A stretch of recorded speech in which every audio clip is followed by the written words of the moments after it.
Renao est un gars qui se fait soudainement embaucher par un dieu aléatoire pour protéger l'univers. Jusqu'à ce qu'il rencontre un loup invincible qui maximise ses statistiques, lui donnant des pouvoirs de rang SS. L'histoire commence alors que nous voyons un garçon nommé Ren, un orphelin qui a perdu ses parents dans un accident de voiture et a dépensé tout l'argent laissé par ses parents en frais de scolarité et en billets de loterie. Bien qu'il ait obtenu son diplôme en tête de sa classe, il fait face à des défis. Il est sans emploi, dort dans le parc et n'a pas d'argent. Mais il rêve toujours de devenir riche par hasard et d'épouser une jolie fille, comme la plupart des gars sur Terre. Finalement, mettant ses deux neurones en marche, il décide de louer quelques chambres dans la maison que ses parents lui ont laissée. Heureusement, une jolie fille nommée Lily à la recherche d'un logement pas cher se présente. En marchant vers la maison, Ren remarque des chauves-souris étranges qui s'approchent. Soudain, Lily se transforme en loup-garou, et notre garçon commence à paniquer, pensant qu'il vit un cauchemar. Une autre fille confronte soudainement Lily, et elle commence à se battre jusqu'à ce qu'elle saute dans les airs, flottant en plein vol. Ren regarde avec admiration alors que la mystérieuse fille déploie des ailes rouges en forme de chauve-souris et se demande quel genre de plan tordu se déroule devant lui. Le vampire s'approche rapidement et lui conseille de fuir pour sa vie. Oublie l'ail ou l'eau bénite. Lily lui lance simplement une brique. Ça fonctionne, et elle retrouve son apparence normale. Ils se dirigent vers la maison, mangent, dorment, puis le cycle recommence. Mais cette fois, le vampire s'introduit chez lui. Elle insiste pour qu'il fuit Lily, croyant à tort qu'elle a été enlevée par elle. Les deux s'engagent dans une nouvelle bagarre, et Ren intervient pour éviter d'autres dommages à sa maison. Le vampire se présente sous le nom de Vivian et explique qu'elle ne peut plus rester dans le cimetière abandonné et souhaite louer son logement. Comme Ren a besoin d'argent, il accepte simplement, malgré avoir vu toute la bagarre entre les filles. Il reçoit soudain un appel d'un numéro inconnu, l'informant qu'il sera interviewé pour un emploi. Il arrive sur place et lève les yeux pour voir un portail flottant vers une autre dimension. Il est transporté à l'intérieur, où il rencontre son appelant inconnu, Raven. Elle explique qu'elle est l'une des déesses qui supervisent et maintiennent la paix entre différents univers. Elle lui explique qu'il travaillera pour une entreprise appelée Space et que son rôle est de protéger une espèce mystérieuse comme Lily et Vivian qui sont ciblées par le chasseur de démons, une organisation prête à détruire toutes les races à travers les univers. En gros, son travail est de s'assurer que ses locataires soient à la fois en sécurité et heureux. S'il refuse l'offre, ses souvenirs disparaîtront et ses locataires auront disparu. Cependant, avec son salaire de 20 000 par mois, il n'hésite pas à accepter. Il rentre chez lui, s'endort et se retrouve plongé dans un monde de rêves. Là, une meute de loups l'attaque, mais avec l'aide de Lily, il parvient à s'échapper et à se réveiller. Au début, il croit que ce n'était qu'un cauchemar ordinaire, mais il remarque alors de la fourrure de loup dans sa main, ce qui semble renforcer ses capacités physiques. Vivian ne sent aucune magie noire et dit à Lily de la renifler pour confirmer si elle appartient à ses proches. Lily la renifle, pour se rendre compte qu'on l'a encore traitée de chien. Vivian déploie ses ailes et, sous sa forme céleste, crée deux amulettes que Ren peut choisir, affirmant qu'il s'agit d'amulettes en argent, qu'elle a ramassées dans un village égyptien il y a des siècles. Elle montre même plein d'autres choses qu'elle a trouvées ou gagnées. Ren demande si l'une d'elles supprime ses pouvoirs de sang sec, mais Lily les qualifie toutes de déchets. Une fois que Vivian a fini de sermonner Lily, elle se mord le doigt et trace une ligne avec son sang sur la main de Ren, mais celle-ci disparaît. Elle essaie à nouveau, et quand cela échoue aussi, elle passe à une méthode directe, qui finit par faire dormir Lily à la place. Vivian conclut que sa magie du sang n'a aucun effet sur Ren, et juste au moment où il commence. Pensant que cela pourrait être dû à son nouveau travail, Ren reçoit un appel de son patron qui le convoque pour une tâche urgente le lendemain. Le lendemain, Ren arrive devant un manoir élégant que quelqu'un d'aussi fauché que lui n'a rien à faire près de rencontrer Raven, mais l'engouement s'éteint rapidement lorsque personne ne se présente à la porte. Puis Raven apparaît de nulle part dans ce qui ressemble à un cosplay étrange de Animal Crossing, et dit que la grande épée qu'il bave d'envie d'avoir n'est qu'un outil pour couper des branches épaisses, et lui dit de faire le bon garçon et d'entrer pour attendre. À l'intérieur, elle entre enfin et commence à parler d'un terminal buddy qui est apparemment une tendance très en vogue chez les dames, puis le claque sur la table. Dès que Ren le touche, l'appareil s'allume et Raven explique qu'il peut le contrôler par la pensée, alors il essaie, et un panneau d'urgence s'ouvre soudainement. La dame impertinente mentionne que ça pourrait être utile quand les choses commencent à chauffer. Mais Ren panique parce qu'il est juste un gentleman, surtout doué sans elle. Homme, donc elle ne devrait pas s'attendre à ce qu'il parte en mission dangereuse. Raven lui dit de se calmer parce qu'il est techniquement immortel maintenant puisque elle. Organisation a juste besoin d'un nouveau corps hôte pour y mettre son âme s'il meurt. Après cela, elle le met à la porte de son bureau et oublie presque de le briefer sur la mission avant de le plonger directement dedans. Avant cela, elle l'emmène au centre d'amélioration pour réparer son corps. Avant la mission et sort une chambre qui ressemble plus à un dispositif de torture médiévale. Ren se demande si c'est même sûr et refuse catégoriquement d'y entrer. Alors elle lui dit de faire pousser une poire et Jackie Chan lui donne un coup de pied directement dedans avant de la sceller comme si elle était sérieuse. Il panique intérieurement et jure de la poursuivre pour harcèlement, mais elle ignore ses râlements et appuie sur des boutons qui font tourner le cercueil comme une lame maudite jusqu'à ce que la foudre s'abatte et que tout disparaisse dans un éclair. Pendant que ses cris résonnent, Raven se demande tranquillement si elle a mal réglé le dispositif. Ren se retrouve dans un champ sombre à ciel ouvert sous deux lunes lumineuses. En marchant à travers ces plaines glacées et venteuses, il doute que l'amélioration ait fonctionné. Et le terminal sort en un éclair de sa poche pour expliquer que Raven a accidentellement choisi la version destinée aux enfants ayant des besoins spéciaux. Il supplie l'appareil de le réchauffer, mais le terminal argue qu'il n'est pas un foutu serviteur et qu'en tant que nouvelle technologie du quartier, le maximum qu'il peut faire, c'est fournir des infos brûlantes. Alors qu'il s'engage dans la grotte, le terminal lui fait savoir qu'il est dans un monde parallèle et dit qu'il n'y a pas le temps d'expliquer quoi que ce soit, il doit donc retenir 3 choses. Premièrement, s'il meurt ici, il meurt pour de vrai. Deuxièmement, il ne devrait jamais remettre en question les choses étranges qu'il voit. Et troisièmement, ce n'est pas un chien errant, donc le terminal préfère rester bien au chaud dans sa poche. Ren dit à la copie flottante de Roomba de Temu de se taire puisqu'il sent quelque chose à proximité. Une paire de loups sort et commence à s'approcher de lui, mais le terminal l'avertit de ne pas courir parce que ses petites jambes tristes ne pourront pas fuir quoi que ce soit. Les loups se jettent sans avertir, mais Ren réussit à toucher le premier par chance. Tandis que les autres sont projetés en arrière par une barrière couvrant tout son corps. Le terminal applaudit sa découverte d'un bouclier rigide, qui s'active automatiquement dès qu'il prend un coup, mais sa série de victoires se termine lorsque les loups commencent à hurler pour appeler toute l'équipe. Ren se lance dans une course et se retrouve sous un grand loup noir qui faillit lui briser le cou si ce n'était pas pour le bouclier qui le sauve encore. L'alpha baisse la tête et se demande quel genre d'humain survit à un coup comme ça. Puisque ses crocs se sont brisés même s'il est différent des autres chiens. Un peu comme Lily se vante d'elle-même. Ren fait semblant d'être un voyageur humble, mais l'alpha appelle instantanément ça des mensonges parce que il n'y a aucune colonie humaine nulle part près de son territoire. Cela dit, Ren se sent un peu plein d'espoir d'apprendre que des humains existent ici, mais cet espoir meurt rapidement lorsque l'alpha appelle toute la meute, y compris les bébés loups, pour le manger vivant. Les enfants commencent à se plaindre qu'il est beaucoup trop maigre, ce qui agace l'alpha, mais Ren intervient pour dire qu'ils peuvent se détendre parce qu'il connaît un bon dentiste si l'alpha l'emmène simplement au village le plus proche. En chemin, il demande à l'alpha plus d'informations sur son monde et découvre vite que les humains restent avides, peu importe la dimension dans laquelle ils rampent. À leur arrivée, Ren tient sa promesse et entre dans la cabane abandonnée. À l'intérieur, il essaie d'utiliser le terminal comme lampe de poche. Mais il s'énerve tellement qu'il le secoue jusqu'à ce qu'il tombe. Par terre, sa main frôle quelque chose d'étrange, alors il supplie ce morceau de métal agacé d'arrêter d'être grincheux et de rallumer la lumière. C'est à ce moment que le sol commence à trembler. Une aura mystérieuse les entoure, et un rayon aléatoire s'élève dans le ciel, effaçant tout ce qu'il touche comme si ça n'avait jamais existé.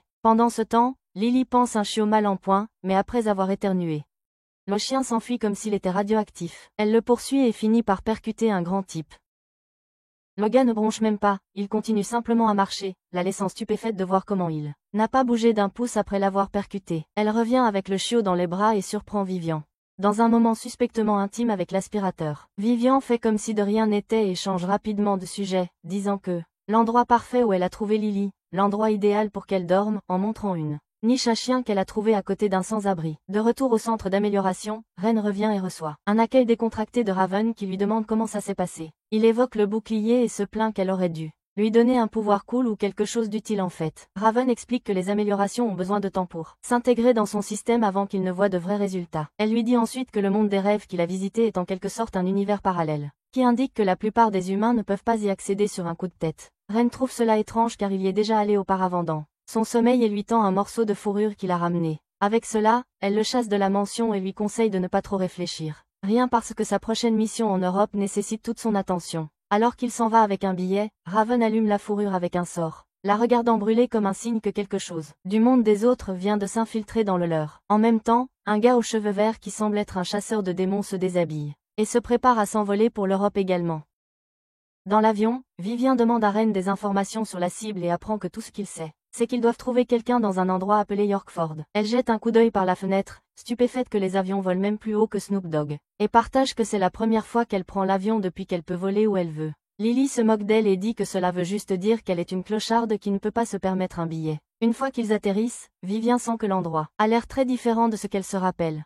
Lily dit qu'elle est trop fatiguée pour marcher et veut un taxi. Ren dit qu'il n'a pas d'argent supplémentaire et espère que l'hôtel est proche, alors Vivien se vante que son anglais déchire vraiment et qu'elle peut demander des directions, mais un instant plus tard, elle se rend compte que personne ne comprend son étrange langage d'il y a quelques siècles. Elle a alors une idée géniale et dit à Lily de sentir la lettre, et dès que Elle mentionne que l'hôtel a une nourriture de première qualité. L'épuisement de Lily disparaît comme si elle venait de boire 5 Red Bulls et elle se précipite en avant. À l'hôtel, les filles deviennent folles comme des cavemen voyant une ampoule pour la première fois. Ren regarde de gauche à droite, incrédule, tandis que Lily dévore la nourriture comme si elle était un enfant d'Afrique, et Vivien gémit de façon dramatique en écrasant son visage contre les oreillers, poussant Ren au bord de la crise de nerfs. Plus tard, les deux petits gremlins s'excusent et Ren ouvre la carte pour chercher des indices. C'est alors que Raven appelle pour demander pourquoi il n'a toujours pas bougé et reste collé au canapé. Il dit que la carte est en chinois et que personne n'a le temps pour ça. La dame impertinente est d'accord et la borne reçoit une mise à jour avec une traduction en temps réel. Lily demande avec enthousiasme si la borne peut traduire le langage des loups, même lors d'une crise de convulsion. Ren intervient et dit qu'elle a probablement juste rencontré quelqu'un de faim, car c'est le seul mot que le clown affamé connaît.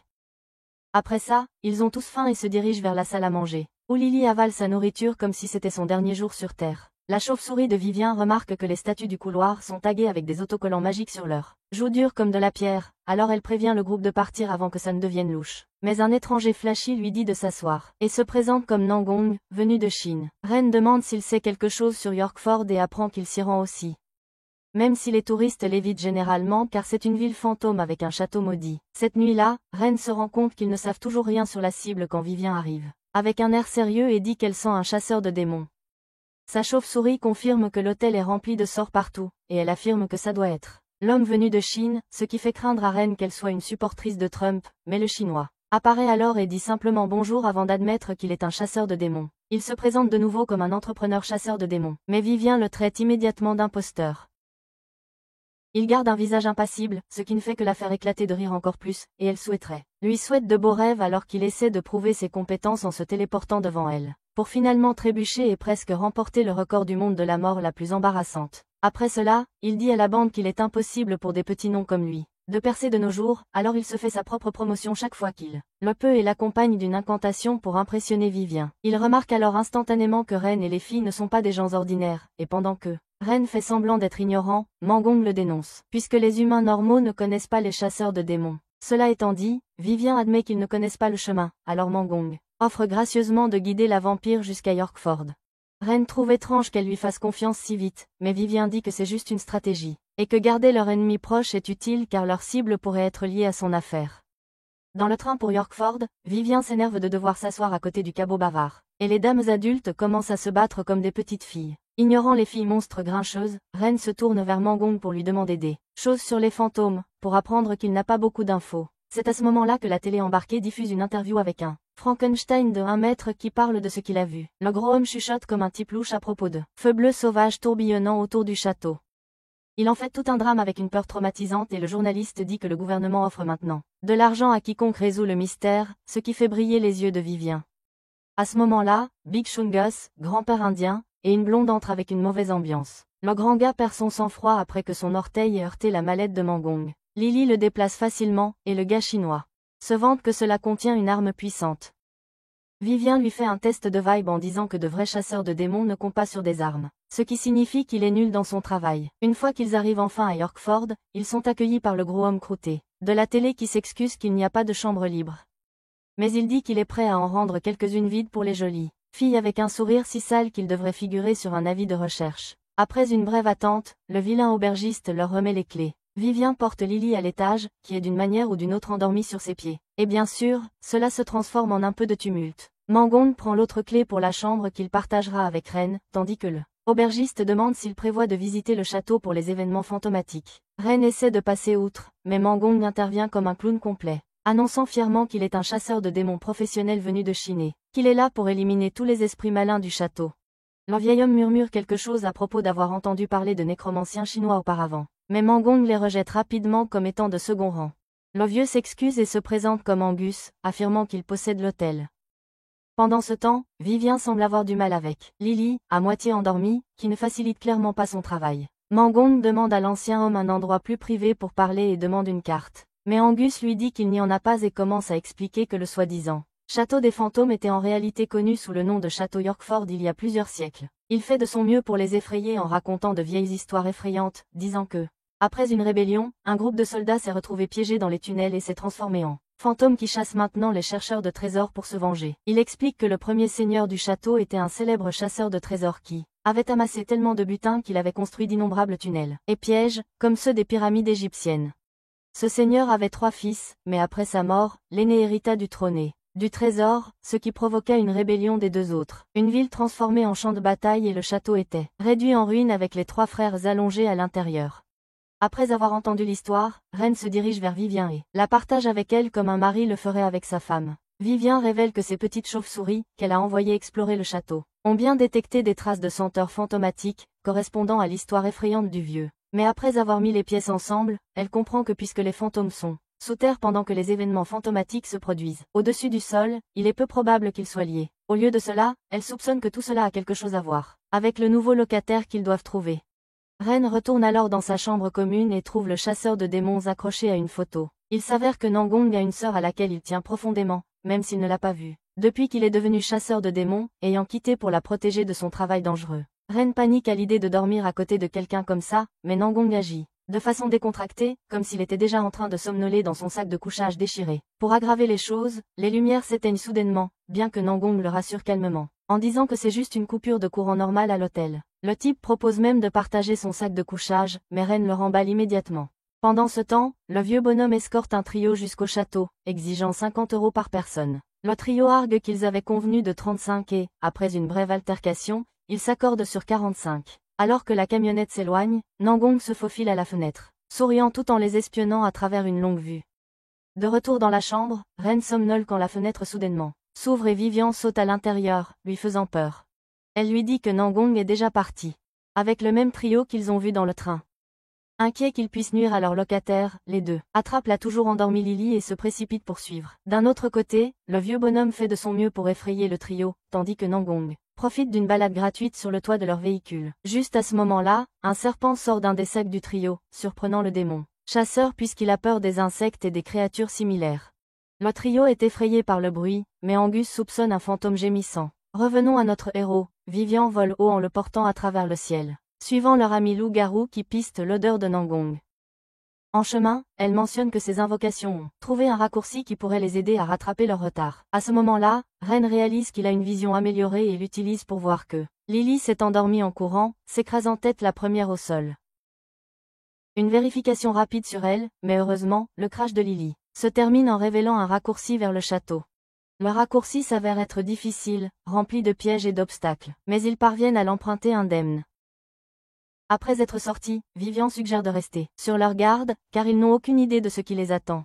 Heureusement, ils réussissent à rattraper le trio et repèrent même quelques exorcistes à proximité. Lorsque Lily demande s'ils sont proches du nouveau locataire, Reine vérifie avec le terminal, mais il leur dit de chercher par eux-mêmes. Il essaie de demander à nouveau, mais cette chose inutile fait semblant d'être sourde. Le propriétaire et ses locataires aperçoivent alors quelque chose et réalisent que ce n'est que Nangong, qui saute partout ici, et ils sont comme des pros. Vivien suggère qu'il l'évite pour l'instant et qu'il reste hors de sa portée. Reine vérifie une dernière fois le terminal, et cette fois, après s'être sincèrement excuse, il répond enfin et confirme qu'ils sont proches. Lorsque le trio arrive avec les exorcistes, Vivien et Lily jouent un rôle de fantôme et les faire fuir correctement, avec même le terminal qui aide cette fois. Une fois la côte dégagée, Vivien dit à Lily de déplacer la pierre qui bloque l'entrée. Et tout ce qu'elle trouve à l'intérieur est un vrai désordre. Avec l'aide de Vivien, elle repère un texte ancien, que Reine fait traduire par le terminal. La transcription révèle une énigme et, en utilisant Lily pour la résoudre, Vivien découvre un escalier caché qui pourrait mener à leur nouveau locataire. Alors qu'elle s'enfonce plus profondément dans le donjon sombre, les escaliers se terminent bientôt et s'ouvrent sur un immense système de tunnels souterrains qui est bien trop grand, laissant entendre que les rumeurs sur une guerre brutale ici pourraient en fait être vraies. Tout à coup, Lily perçoit une odeur et dit aux 2 autres de la suivre, tandis qu'un homme à la surface renifle quelque chose sous un rocher. Utilisant son sort de gravité, il le soulève et découvre un chemin secret dans lequel il plonge, juste avant que le rocher n'utilise sa propre magie de gravité sur lui. Pendant ce temps, les filles s'assoient et se détendent comme si c'était un putain de pique-nique. Quand Vivien refuse son encas, Lily l'appelle. Une grand-mère a peur que sa prothèse dentaire tombe, mais avant qu'elle ne se batte, Reine intervient, en disant qu'elles sont toutes les 2 des adolescentes séduisantes à ses yeux. Juste à ce moment-là, quelque chose de louche résonne dans les tunnels et elle s'en approche, pensant que cela pourrait être le nouveau locataire. Vivien pense qu'elles sont près de l'église, et en tournant au coin, elles aperçoivent un vieux homme qui a l'air de boire l'eau de bain de Pac-Man tous les jours.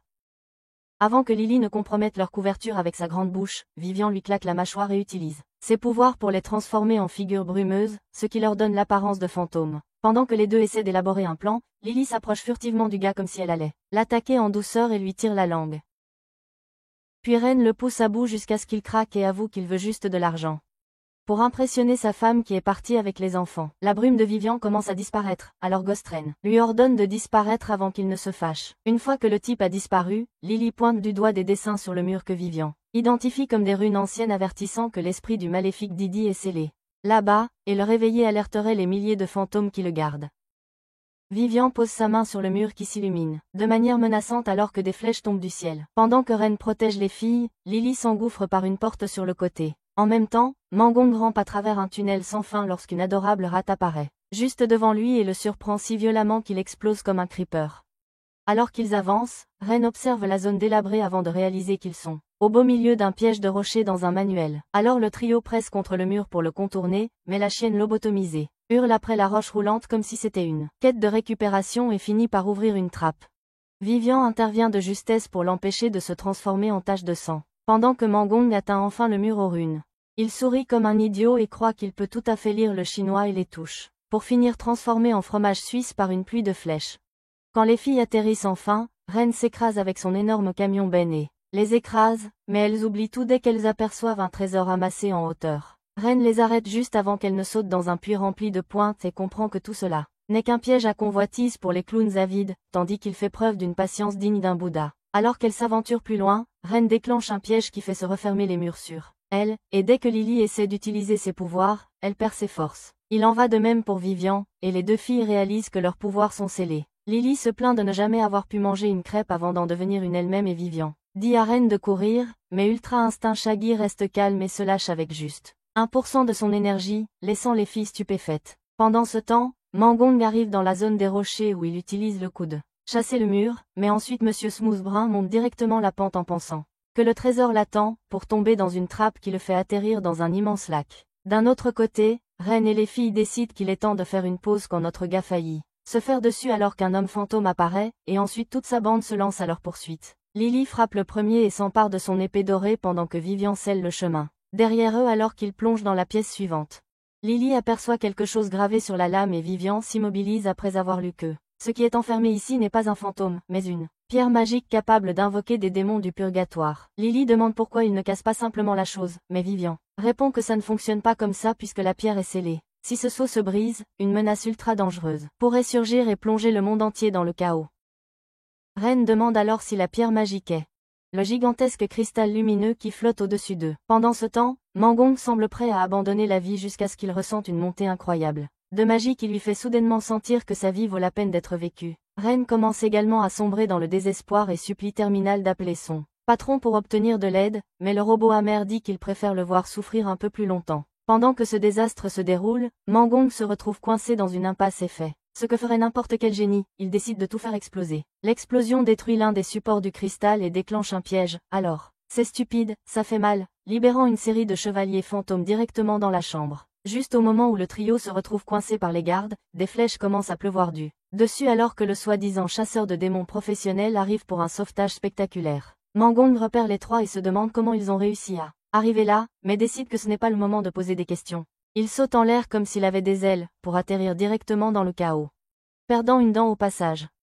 Secouant, il exécute une technique flashy pour geler les soldats fantômes et les élimine avec son arbalète. Ren a l'air assez étonné, bien que Vivian qualifie ses mouvements de rouillés. Mais avant qu'ils ne puissent reprendre leur souffle, le trio se retrouve de nouveau encerclé. Vivian leur dit de tenir la ligne pendant qu'elle rassemble son aura vampirisée pour quelque chose de grand. Lily charge les fantômes et Ren bloque avec son bouclier pour gagner du temps.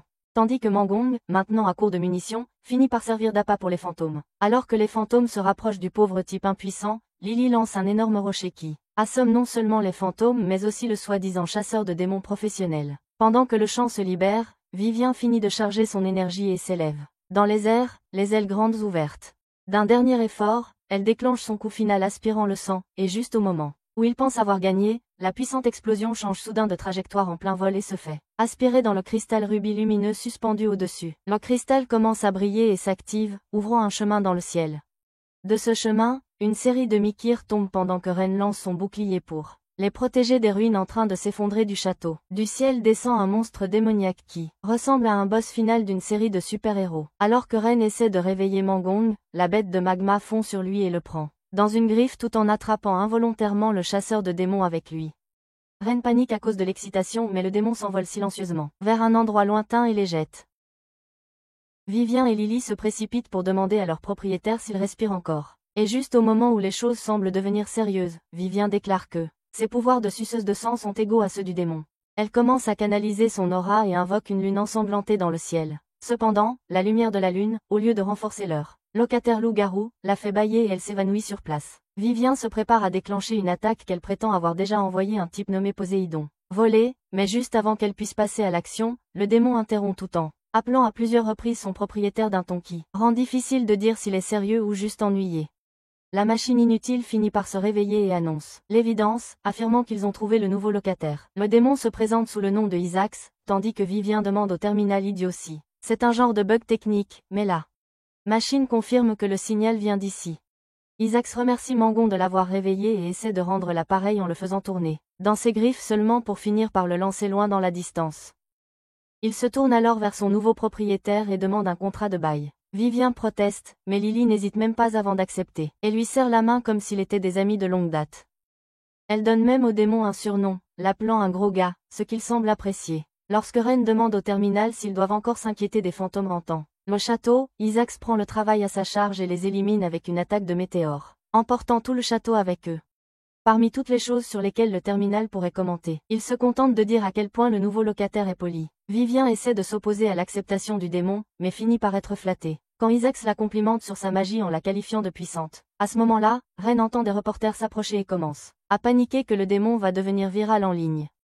Isax propose de régler ça en les faisant exploser avec un autre météore. Mais avant que ce désastre ne se produise, Ren rapidement, il demande s'il peut simplement se transformer en humain à la place. Heureusement, le gros se transforme en humain, même si maintenant il ressemble juste à un voyou qui vole des chaînes dans une série policière.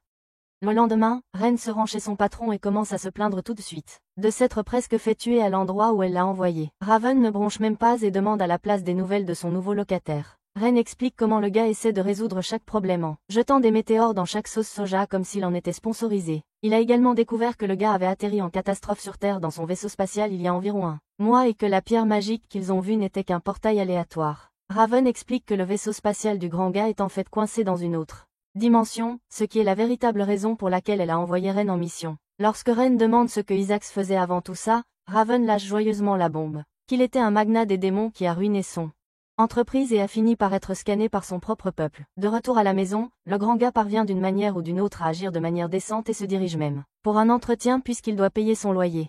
Vivien lance un commentaire sarcastique sur le fait que même les démons de nos jours semblent avoir leur vie en ordre, seulement pour que Lily réplique en se moquant d'elle pour son côté totalement irresponsable, ce qui déclenche une nouvelle dispute entre les deux. Plus tard, lorsque Ren rentre chez lui, il se dirige vers le dépôt et le trouve complètement nettoyé. Vivien a débarrassé tous les encombrants puisqu'elle prévoit d'en faire sa nouvelle chambre maintenant que le nouveau grand locataire est arrivé. Elle lui montre ensuite une assiette qu'elle a trouvée lors de la nettoyage avec un texte étrange gravé dessus. En la montrant, elle mentionne que l'écriture semble étrange et au moment où Ren la voit, il se rappelle instantanément qu'elle ressemble exactement à l'assiette qu'il a trouvée dans ce rêve dimensionnel, celle qu'il pensait avoir perdue mais qu'il a récupérée plus tard dans le linge. En la revoyant, il espère que le roi loup va bien et quand Vivien lui demande ce qu'il a en tête, il répond qu'il se demande comment retourner dans cet étrange monde de rêve.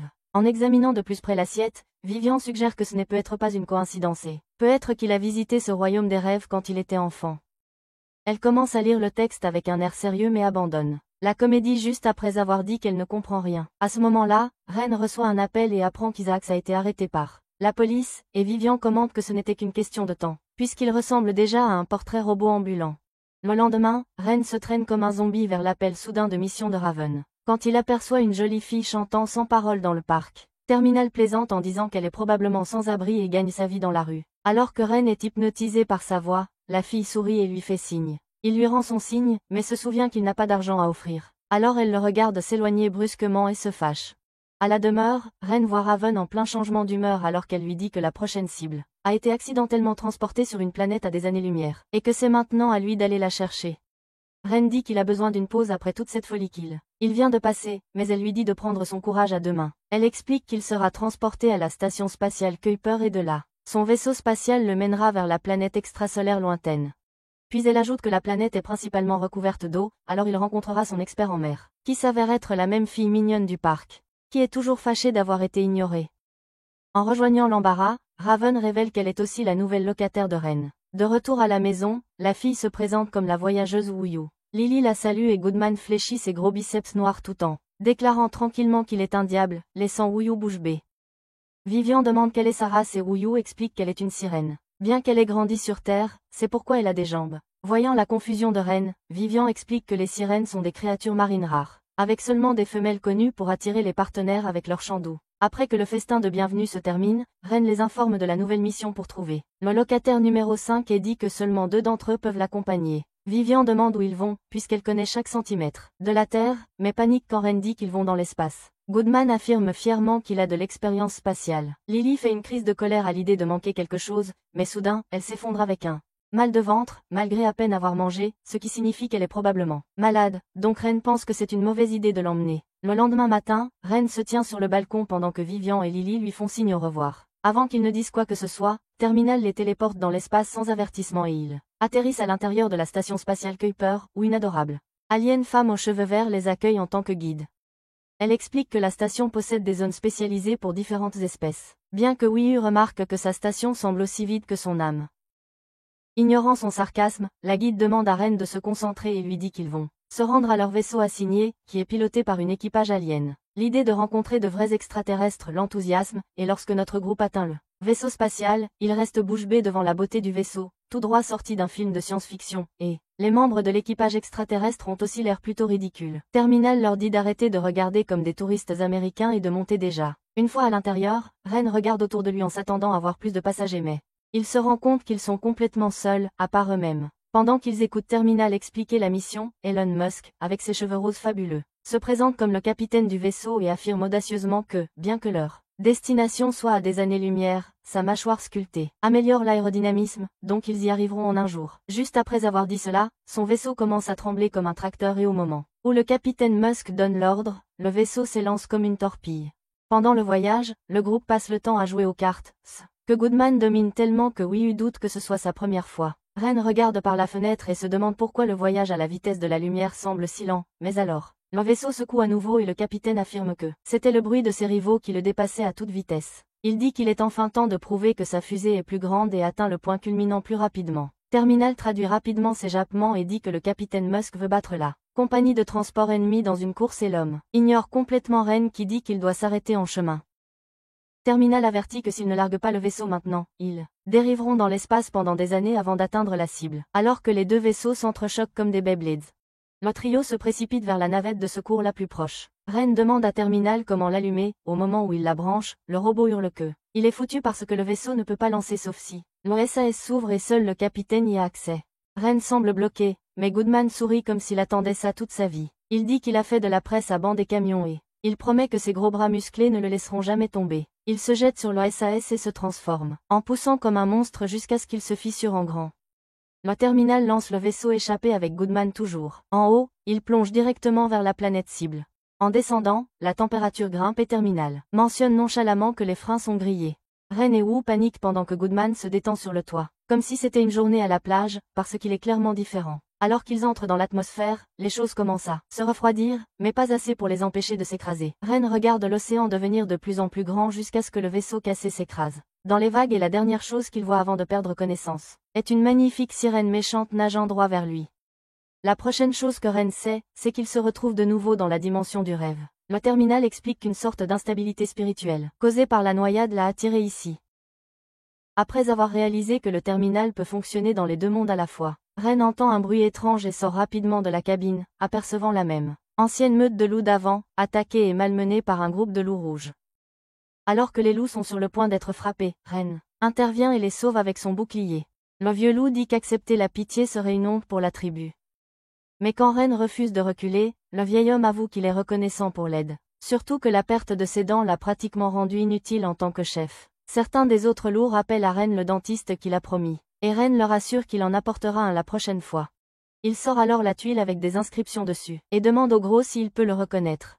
Le vieux loup dit que ça ressemble à une langue ancienne, et juste au moment où il s'apprête à donner une sagesse d'ancien transmis par un mystérieux maître, qui apparemment lui a aussi appris à lancer un frisbee, Ren se réveille soudain dans le monde réel. Wu se tient à proximité et mentionne nonchalamment que le démon était sur le point de lancer une boule de lumière dans sa direction dans l'espoir de le réveiller. Ren panique évidemment, mais le terminal reste calme, et insiste que tout va bien tant qu'il est avec lui. En qualifiant Ren de paresseux sans espoir, le terminal passe à autre chose pour partager ses découvertes suite au scan de la planète, en disant qu'il y a 2 endroits clés où les restes de l'avion et leur prochain potentiel occupant pourraient se trouver. Sans perdre de temps, les 3 plongent immédiatement dans la planification, ignorant complètement le terminal comme s'il n'était que du bruit de fond. Pendant ce temps, de retour chez Ren, les 2 locataires qui ont été laissés derrière sont de nouveau en train de se disputer comme toujours, tandis que 2 figures louches, ressemblant à des gangsters, observent tranquillement, depuis un toit à proximité, en discutant. Quelque chose qui semble sur le point de commencer. De l'autre côté, à 200 milliards d'années-lumière d'ici, le trio arrive sur le premier site de crash. Après avoir examiné les débris massifs, Ren fait remarquer que si cette chose s'était écrasée sur Terre comme cela était censé être le cas, cela aurait fait la une des journaux pendant 6 mois sans aucun doute. En voyant l'ampleur de la destruction, Wu commence à s'inquiéter que leur locataire puisse déjà être mort, mais Monsieur Demon suggère calmement. Ils vérifient minutieusement avant de faire des suppositions. Ils examinent le site de près, et après avoir démonté ce qu'il reste de L. Avion, ces actes concluent qu'il n'y a rien ici. Pas même un cadavre, ce qui leur laisse juste un espoir maintenant, qui est le 2e site de crash. On dit que celui-ci a la cabine de chargement et d'après les scans du terminal, il pourrait en fait contenir leur mystérieux occupant. Ren demande pourquoi quelqu'un serait dans une soute à cargo et le terminal répond avec désinvolture. Explique que les chances de survie sont plus élevées là-bas, surtout pour quelqu'un d'anormalement fort. Après avoir atteint le 2e site où l'épave repose sous l'eau, Wu n'hésite pas une seconde et plonge directement dans la mer, laissant Ren paniquer sur place. Le terminal lâche calmement la bombe que les restes se trouvent à 5000 mètres de profondeur. Alors que Ren commence à se plaindre, Wu Yu lui jette ses vêtements, se transformant en sirène, ce qui le prend au dépourvu. Quand il s'écrie qu'elle est une sirène, elle précise qu'il n'est qu'une des nombreuses formes qu'elle peut prendre. Elle ajoute qu'elle ne peut emmener qu'une personne à la fois, et, puisque Ren est celui qui a le titre officiel, c'est lui qui reçoit le ticket. Le gros bonhomme accélère les choses en jetant Ren dans l'eau comme un bagage. Wu Yu le rattrape en plein plongeon, et au moment où Ren ouvre la bouche en s'attendant à se noyer, il se rend compte qu'il peut en fait respirer car elle contrôle l'eau autour d'eux. En descendant, une créature ressemblant à un requin s'approche, et Wu Yu se transforme instantanément en poulpe pour l'effrayer, mentionnant au passage que les morsures de requin font vraiment mal. Ren, essayant de tout assimiler, demande s'il peut aussi se transformer en pieuvre. Et Wu Yu répond qu'elle peut devenir à peu près n'importe quoi avant de le prouver en se transformant en crevette menthe. La crevette descend rapidement jusqu'au fond marin avec lui, atteignant l'épave. Ren allume le terminal pour l'utiliser comme lampe de poche, à son grand désarroi, et aperçoit enfin la cargaison. Bien que la coque semble un peu abîmée, l'intérieur paraît bien conservé. Wu Yu se transforme alors en serpent de mer et s'enroule autour de la cargaison pour former une barrière, laissant enfin Ren entrer. Pendant que Ren continue de discuter avec le terminal pour contacter son patron puisqu'il semble qu'il n'y ait personne à l'intérieur, Wu Yu finit par trouver une capsule contenant un œuf et plein de produits pour bébé. Ren se connecte rapidement avec Raven et commence à se plaindre que le locataire a peut être flotté quelque part dans l'espace, jusqu'à ce qu'il réalise soudainement que ce qu'il avait pris pour une balle est en fait le nouveau locataire non éclos.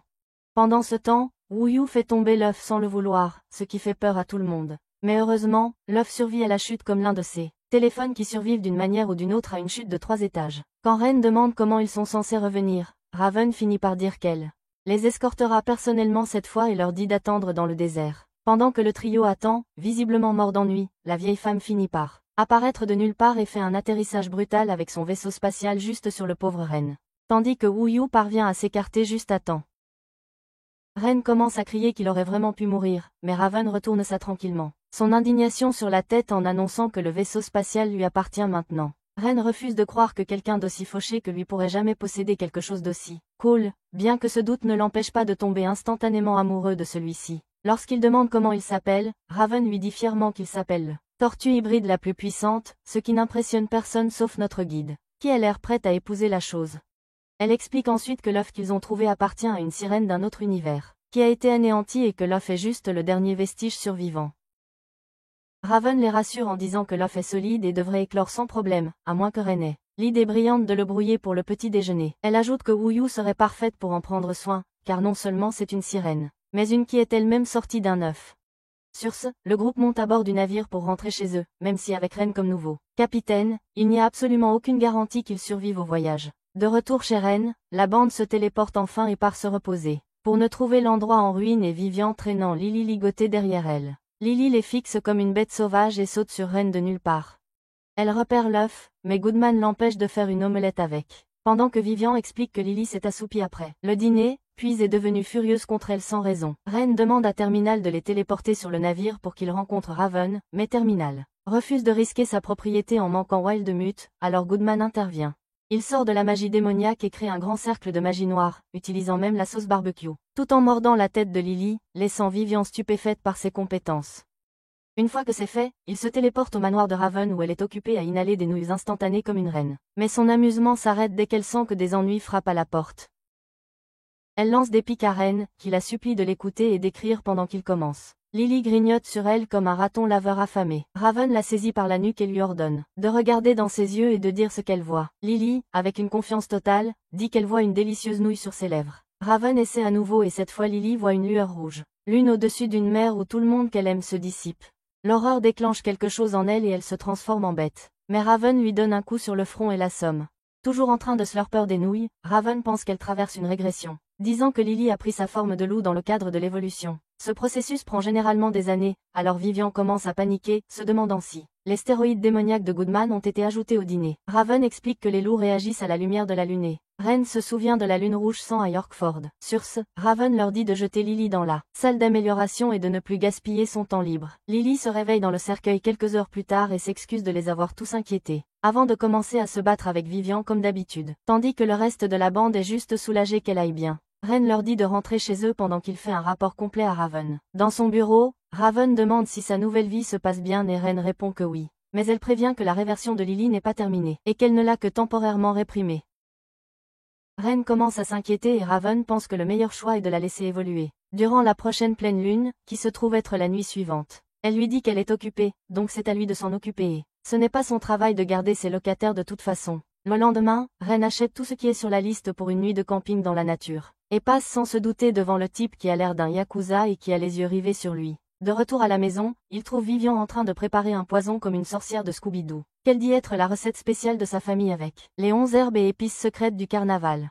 Au fil de la nuit, Lily continue de grignoter des bâtonnets de pommes de terre épicées comme une machine à hacher, tandis que les autres jouent jusqu'à ce qu'ils soient si fatigués qu'ils s'effondrent lentement un par un. Plus tard, elle s'assoit seule sous la lune et son hurlement bruyant réveille Ren, qui l'appelle plusieurs fois. Elle rétorque de manière grincheuse, alors Goodman attrape la sauce barbecue, et dit à tout le monde de rester à l'intérieur de sa barrière magique. Après que des vents puissants aient semé le chaos dans la région, l'évolution de Lily se termine enfin. Et une fois la poussière retombée, le groupe reste sans voix devant la vue d'un énorme et mignon husky sibérien au lieu d'un loup féroce. Fixant ses adorables yeux de chiot, Ren s'approche sans hésitation et elle le lèche en retour comme s'il était un popsicle au goût de viande. Vivian frappe Lily au visage avec une balle, espérant la faire tomber, la faire sortir, mais ça se retourne contre lui et elle passe en mode bête. Ren demande à Vivian de le faire survoler avec Goodman pendant que Whiff suit. Il dit à Goodman d'arrêter Lily et de le regarder faire, mais elle dévore le grand gars comme un ballon de football directement sur Wayu, qui sent son âme quitter son corps sous les 136 kilos qui pèsent sur elle. Vivian piège Lily avec sa magie, donnant à Ren une chance de grimper. Il tente le discours sur le pouvoir de l'amitié, ce qui l'énerve encore plus. Juste à ce moment, elle se fige au son du doux. La mélodie de Wayu, qui est vraiment fière d'avoir pu aider. Après que Ren ait promis à Lily des côtes levées bien juteuses à la maison. Le chiot surdimensionné pousse un hurlement de joie et s'effondre. Alors que Lily recule, Wayu se rapproche pour bloquer la vue de Ren. Pendant que Vivian tisse un manteau magique pour la couvrir, les filles proposent de s'occuper du nettoyage et envoient Ren chez lui, Lily dormant sur son dos, sans se douter du duel louche qui l'attend. Juste après que Ren l'ait habillé en la lui mettant un bandeau sur les yeux, il reçoit un coup de karaté dans le cou par le premier gars qui est déçu de sa faiblesse tandis que l'homme costaud a les yeux rivés sur Lily. Quand Lily ouvre les yeux, elle se retrouve à dériver dans l'espace, équipée d'un étrange dispositif qui transforme une main en griffe froide et l'autre en griffe brûlante. Elle s'assoupit de nouveau et se réveille plus tard, cette fois allongée sur le sol poussiéreux de ce qui ressemble à un entrepôt à déchets, se demandant si l'appartement de son propriétaire a été tellement détruit qu'il est maintenant en rénovation. Alors qu'elle se lève et essaie d'atteindre la porte, une décharge électrique soudaine la frappe, la poussant à blâmer immédiatement Madame Ba pour la décharge. Mais avant qu'elle ne puisse comprendre ce qui se passe, une ombre s'infiltre, et les deux frères louches d'avant apparaissent. Husky demande qui ils sont, et ils affirment calmement être ses alliés capables de lui offrir du soutien. Le plus grand insiste sur le fait que la femme suceuse de sang l'a clairement brainwashé, et qu'il est maintenant temps pour eux d'intervenir. Lily les interroge sur l'endroit où se trouvent ses amis, et quand on lui dit de rester loin d'eux, elle rétorque que ses amis sont en réalité de bonnes personnes. Le frère cadet essaie de raisonner avec elle, mais s'irrite lorsqu'elle refuse d'écouter. Lily se jette sur lui, et tandis qu'il la retient, le costaud l'assomme avec ce qu'on appelle un coup de karaté. Le plus jeune grogne qu'ils n'ont pas de temps à perdre à faire du babysitting. Et juste au moment où l'une des créatures invoquées par Vivian, qui avait espionné, tente de s'éclipser sans se faire remarquer, le grand lance une attaque. Mais il semble que le petit espion s'échappe, laissant les frères en panique que leur planque soit désormais exposée. De retour chez Ren, le pauvre propriétaire est trouvé inconscient tandis que le reste des locataires se regroupent autour de lui, essayant de le réveiller et demandant où est Lily, visiblement inquiet puisque c'est la première fois qu'elle a manqué un repas. Ren finit par reprendre connaissance et après avoir reconstitué les événements, leur dit qu'il a été assommé et que Lily doit avoir été enlevée. Il crie comme s'il avait tout compris, mais dès que Monsieur Démon demande où ils sont censés commencer à chercher, il se tient déjà la tête comme si ça lui faisait mal. À ce moment-là, un des éclaireurs chauves-souris de Vivian vole, en se transformant en vêtements de Lily. Le groupe se tourne vers le terminal pour obtenir de l'aide, et pour une fois, ce tas de métal inutile vient réellement à la rescousse, traçant le signal jusqu'à une ancienne usine d'acier, que Zax et Vivian reconstituent rapidement. Ren parvient enfin à réfléchir pour une fois et énumère toutes les usines d'acier à proximité qu'il connaît. Le groupe décide de se séparer, notre gars s'accrochant à l'équipe de Vivian comme toujours, principalement parce qu'elle est la seule à vouloir porter son poids mort. Pendant ce temps, les deux frères louches sont occupés à comploter quelque chose d'inutile, travaillant des heures supplémentaires pour empêcher la fille de Bloodsec de réaliser quelque chose qu'elle n'a même pas l'intention de faire. Ils renforcent la sécurité, convaincus d'être malins, et s'assurent que personne ne peut passer leur soi-disant défense.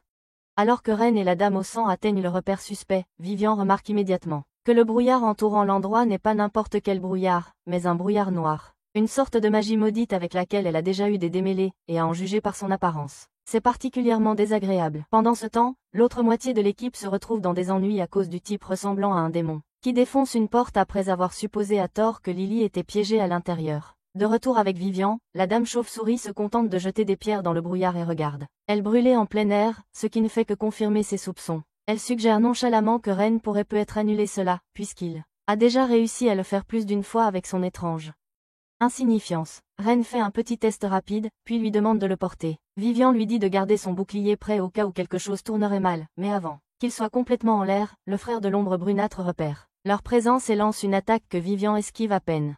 Alors que le gars se transforme en une forme demi-loup qui ressemble beaucoup à celle de Lily, il commence à suspecter qu'il pourrait venir de son clan. Vivian ne perd pas de temps, écarte Ren sur le côté, et se lance dans la bataille contre le frère loup.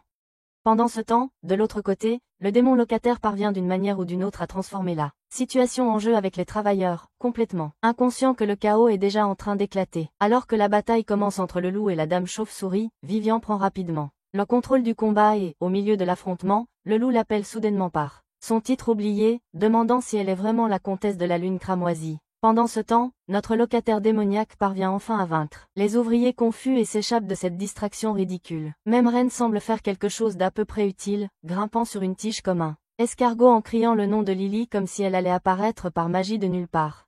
D'une manière ou d'une autre, il atteint une fenêtre et saute à l'intérieur, pour se retrouver face au grand frère loup qui tente à nouveau son coup de cou signature, mais heureusement le bouclier de Ren s'active juste à temps pour l'empêcher de replonger dans l'inconscience. Ren lève rapidement son bouclier et prend la fuite. Bien que le loup s'avère être agacamment plus rapide.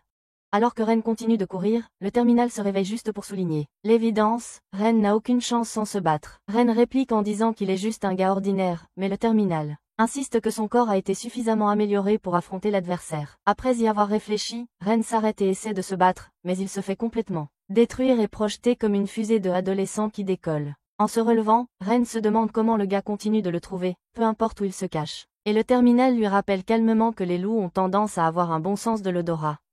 Avant même que Ren ait la chance de se lever correctement, le loup est déjà sur lui. Encore une fois, mais cette fois Ren fait un énorme bond et utilise enfin sa tête pour une fois. Il amène Ren à perturber le sens de l'odorat du loup, puis abandonne l'idée de se battre et se concentre sur ce qui est important, c'est-à-dire trouver son locataire affamé. Il trouve Lily en train de dormir et la réveille pour lui dire que tout le monde s'inquiète pour elle, mais tout ce qu'elle fait, c'est se plaindre d'avoir faim et exige de la nourriture comme si de rien n'était. Ren lui demande de rentrer chez lui avec lui et essaie de l'emmener discrètement, mais le loup réapparaît une fois de plus. Ren demande carrément si le type est un kidnappeur à temps partiel maintenant, seulement pour que le loup prétende que la fille est sa compagne. Lily le nie catégoriquement, ce que le loup attribue à son lavage de cerveau par un vampire. À ce moment-là, Vivian fait irruption et frappe Evan, le loup maladroit l'assommant. Le grand gars se précipite pour vérifier son état et Vivian rejoint enfin le groupe. Quand le loup plus âgé se fâche, Evan dit, lui de ne pas se battre contre elle puisqu'elle est comtesse. Avant que les Khûn commencent à voler à nouveau, Ren agit en réalité comme l'adulte dans la pièce et leur demande de s'asseoir et de parler. Lors de leur petite réunion de groupe, Ren explique que Lily n'est que sa locataire. Et rien de plus, bien que le loup ait du mal à croire que quelqu'un de leur genre pourrait coexister pacifiquement avec la secte du sang. En discutant, le frère loup laisse échapper qu'une ancienne prophétie approche, où les exclus finiront par retrouver toute leur puissance. Alors que les choses commencent à se calmer, un autre groupe non invité arrive, et ce n'est autre que les chasseurs de démons. Les frères loups se transforment instantanément, prêts à en découdre avant d'être surpris et attaqués par derrière, tandis que l'homme, qui ressemble à Giovanni sans son aura les distrait. Quand Ren essaie de le frapper avec du Takuma Jutsu, le vieil homme lui dit de ne pas le prendre personnellement et fait signe à ses troupes d'avancer. Ren protège les loups jusqu'à ce que leurs munitions soient épuisées, puis l'équipe prend la fuite. Des éclairs tombent à nouveau, mais cette fois Vivian et Lily font le ménage, tandis que Ren jette Terminal comme une grenade flash sans prévenir. Alors que l'escouade ennemie s'agite, Vivian joue avec une patate sans poil comme un jouet, tandis que Lily harcèle l'autre chasseur plus sévèrement qu'un joueur chevronné à 3 heures du matin. Pendant ce temps, Ren pense enfin être en sécurité quand d'autres vieux arrivent, mais les frères loups interviennent. Une méchante aux cheveux roux apparaît et désigne Ren comme sa proie. Elle attaque sans retenue, choquée, que quelqu'un souffrant de malnutrition frappe si fort. Pourtant, elle le pousse avec ses tirs explosifs et contre son attaque. Comme si elle était revue de Black Lagoon en sautant et en lui tirant dessus en plein vol. Mais Ren s'en sort et l'abat avec une force brutale de la froideur de la gravité. De l'autre côté, les frères loups sont dominés. Quand Evan reçoit un coup directement à la zone vitale, son frère perd le contrôle et presque déchire le tireur avant que Giovanni ne lui plante un couteau dans l'épaule qui gèle la moitié de son corps. L'homme dit que c'est dommage de tuer un si jeune et propose de l'épargner si le frère aîné abandonne leur objectif. Juste au moment où il accepte, Ren débarque comme le boss final, suivi de Lily, qui réveille ses nouveaux pouvoirs en voyant Evan en train de saigner. Avec un mélange de feu et de glace, elle invoque des ouragans bien plus grands que ceux qui ont frappé l'Amérique et les disperse tous en sécurité. Plus tard, ils se retrouvent dans la forêt. Le grand frère admet que ses actions audacieuses ont conduit les chasseurs directement à eux. Lily et Goodman arrivent peu après. Wiyu vérifie les blessures d'Evan et dit qu'elle peut le soigner facilement, et comme il n'y a pas d'autre option, le grand frère accepte à contre-cœur.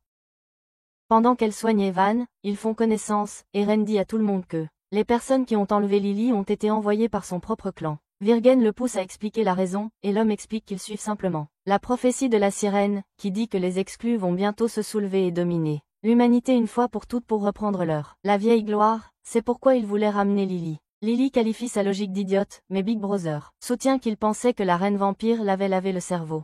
Wiyu termine de soigner Evan et a l'air heureuse de pouvoir aider quand soudain, un autre chasseur échoue à leur tendre une embuscade et se fait presque écraser le crâne par les doigts très épais de Goodman. Giovanni lui dit de se calmer, mais Goodman refuse de céder sans se battre. Lily lui dit de botter le vieux, mais le gros gars dit que son cœur est tout aussi énorme et veut d'abord essayer son mouvement spécial, la diplomatie. Cependant, Giovanni demande poliment au grand type amical de s'écarter de son chemin car il a des soi-disant criminels à arrêter. Goodman fronce les sourcils et lui dit que blesser des innocents fait de lui un homme très mauvais, et le grand type fait savoir à Giovanni qu'il ne veut pas découvrir ce qu'il fait aux mauvais hommes. D'abord, Goodman invoque une météorite pour faire peur aux fous qui s'enfuient. Immédiatement, seulement pour que le grand type se téléporte derrière lui et chuchote tout le des ennuis l'attendent s'il ne change pas de comportement. Réalisant qu'il est impossible de lui faire entendre raison, Goodman assomme l'homme pour le plonger dans un sommeil permanent. Alors que les frères loups s'apprêtent à partir, Wiyu les arrête et demande des nouvelles de la sirène, qui leur a révélé la prophétie et ce qu'elle a réellement dit. Ensuite, ils invitent Lily à revenir une dernière fois, même si elle affirme être assez heureuse là où elle est. Goodman ligote les chasseurs indisciplinés tandis que le groupe se prépare également à partir. Jusqu'à ce que Mamie apparaisse soudainement et prenne Wiyu en otage. Elle exige le retour de ses alliés, et Wiyu appelle Ren à l'aide. À ce moment-là, une voix arrogante résonne dans la forêt, se vantant de ses compétences en chasse aux démons et de son énergie de gigachad. Mang Mang arrive sur les lieux et dit à Mamie de remettre la sirène, promettant de la lui rendre après l'avoir interrogée, alors la dame la laisse partir en échange de ses alliés et disparaît, frustrant Goodman qui voit leur évasion avant que les chasseurs n'allument les guirlandes de Noël grâce au piège de Terminal. Wiyu donne alors un coup de coude dans le ventre du gars et serre Lily dans ses bras parce qu'elle était super effrayée, pendant que Mang Mang s'approche d'elle en disant qu'il était le plus inquiet, et demande à tous pourquoi ils sont avec Wiyu. Elle s'avance vers lui avec un sourire idiot puis le propulse comme Tin Rocket contre l'arbre le plus proche et lui crie « Baka Oni-chan » de rester en dehors de sa vie. De retour à la maison, Lily met quelque chose à bouillir sur le feu tandis que Nangong révèle que son vrai nom est Sanba et affirme qu'il est le frère de la fille la plus mignonne du monde, qui reste coincée dans sa tête sans arrêt jusqu'à ce qu'elle presque écrase sa nuque et doit fermer sa gueule. Elle le téléporte à ses côtés, le traquant partout, et quand Ren essaie de défendre son amour fraternel, elle réplique en énumérant les fois où ce creepy trou à rat de grand frère l'a surveillé, que ce soit dans l'océan, dans le bain, ou cette fois où il a même tendu des pièges pour la protéger lors d'un camping, pour que ces choses explosent en plein visage. Pour calmer un peu la situation, Ren demande des nouvelles de leurs parents, et Sanba dit que leur père était un chasseur de démons comme lui, qui est tombé amoureux d'une sirène. Ce qui pousse Vivian à être suffisamment curieuse pour demander si elle peut les rencontrer, mais Wuyu explique qu'ils ont disparu un jour, et c'est pourquoi elle parcourt le monde pour les retrouver. Confuse, elle demande alors comment ils connaissent son frère, alors Ren parle de la mission au château de Yorkford, ce qui rappelle à Sanba qu'il n'a jamais vraiment découvert qui était le fantôme. Vivian s'interrompt un instant pour réfléchir à s'il peut lui faire confiance, mais Wuyu sirote nonchalamment son thé et dit que le chasseur de démons est aussi bête qu'une pierre s'il est pratiquement inoffensif. Alors Ren dit à Sanba qu'il a en fait découvert que Ghost était le grand démon musclé devant lui. Goodman intervient et se présente, suivi de Lily, qui ne sait toujours pas qu'elle est une husky, et après que Vivian la taquine un peu à ce sujet, elle fond en larmes. En voyant cela, Vivian propose de confirmer sa race par un test sanguin et lui fait croire qu'elle doit s'approcher, avant de lui montrer ses crocs et de lui donner une petite morsure épicée. Sanba devient un peu trop excitée en regardant de près, mais Goodman lui dit de se calmer et de se tenir tranquille. Une fois que Vivian a fini, elle révèle que Lily n'est pas seulement une husky, mais qu'elle porte même du sang noble, confirmant qu'elle n'a rien à voir avec les loups. Cela la rend en colère, alors les filles commencent à se battre. Alors que les frères loups se présentent à la porte. À l'intérieur, Vivian devient méfiante et demande pourquoi ils sont venus, ce à quoi le grand frère dit qu'il veut recruter l'un des locataires. Les choses deviennent rapidement chaotiques alors que tout le monde ignore Ren et le désordre éclate, donc le grand frère comprend qu'il n'a pas d'autre choix et claque une brique d'or sur la table pour soudoyer la princesse vampire, et ça fonctionne à merveille. Lily affirme avec arrogance que son cœur ne tombe pas dans ce genre de déchets matériels, ce qui sort Vivian de sa rêverie, juste au moment où la maison devient soudainement sombre. Au début, il pense à une attaque, mais Lily remarque que la cuisinière est éteinte. Alors Ren vérifie avec Terminal son solde bancaire et il répond qu'il est aussi vide que son cerveau inexistant. Il essaie de comprendre où est passé tout son salaire quand Lily se souvient avoir demandé à Vivian d'encaisser son chèque, et Vivian se rappelle vaguement s'être sentie confuse et l'avoir jeté à la poubelle. Les frères louent rient pendant que Ren devient déprimé et se tourne vers chaque locataire en lui suppliant d'argent, pour découvrir qu'ils sont tous aussi fauchés que lui. Alors il abandonne et se verrouille dans sa chambre. Le lendemain, il se réveille et trouve toute la maison vide, et les factures sont toujours impayées, alors il sort le terminal et lui demande de le téléporter à Raven. Pendant ce temps, un client entre dans un café pour chien où une mignonne serveuse, qui s'avère être Lily, l'accueille avec un sourire précieux. En même temps, Wuyu est dehors en train de chanter dans le parc pour joindre les deux bouts, quand elle se fait du souci pour son frère dont on ignore où il se trouve. Il s'avère qu'il est profondément dans les montagnes enneigées, en train de randonner jusqu'à l'endroit où il a enterré son héritage il y a 10 ans, pour finir par glisser et tomber comme Humpty Dumpty. Pendant ce temps, Ren demande à Raven un peu d'argent, ce qui la rend vraiment amère. Cependant, elle accepte de l'aider juste cette fois, car il a récemment fait sa part. Ensuite, il rapporte que les plaques qu'il a trouvées dans le monde des rêves portent la prophétie gravée dessus. Raven lui dit que ça aurait dû être évident puisque le monde des rêves est rempli de parias et que c'est de là qu'ils viennent, et elle est vraiment choquée de voir à quel point il a été ignorant tout ce temps. La nuit, Ren se téléporte chez lui et reçoit un dîner surprise des locataires qui ont bossé toute la journée pour payer les factures. Il les remercie et Lily le surprend avec un gâteau qu'elle a fait au café. Les voyant si bien s'entendre, les frères Wolf décident enfin d'arrêter d'essayer de reprendre Lily. Dirigé vers le dîner, Ren raconte à tout le monde sa mission d'explorer le monde des rêves. Pour en savoir plus sur la prophétie, ce qui donne de l'espoir à Wuyu quant à la possibilité de retrouver sa mère. Lily lui demande la permission de l'accompagner et devient folle de joie quand il dit oui. Suivi de Vivian qui veut enquêter sur ses souvenirs perdus et Goodman, qui est tout excité à l'idée de découvrir ce qui se trouve dans l'univers. Soudain, il se rappelle que cela fait longtemps qu'il n'a pas vu le 5e locataire et Wuyu se souvient qu'elle a mis l'œuf dans l'évier de la cuisine, complètement inconscient de ce que le roc prépare. Lily attend avec impatience que l'œuf finisse de cuire, pendant que les autres arrivent et lui demandent ce qu'elle fait. Le chien autiste soulève innocemment le couvercle et révèle l'œuf, laissant tout le monde sous le choc. Alors qu'il les regarde innocemment avec ses yeux de chiot, l'œuf se fissure soudainement. Mais c'est là que cette vidéo se termine. N'oubliez pas d'aimer et de vous abonner à la chaîne. Merci d'avoir regardé et à la prochaine.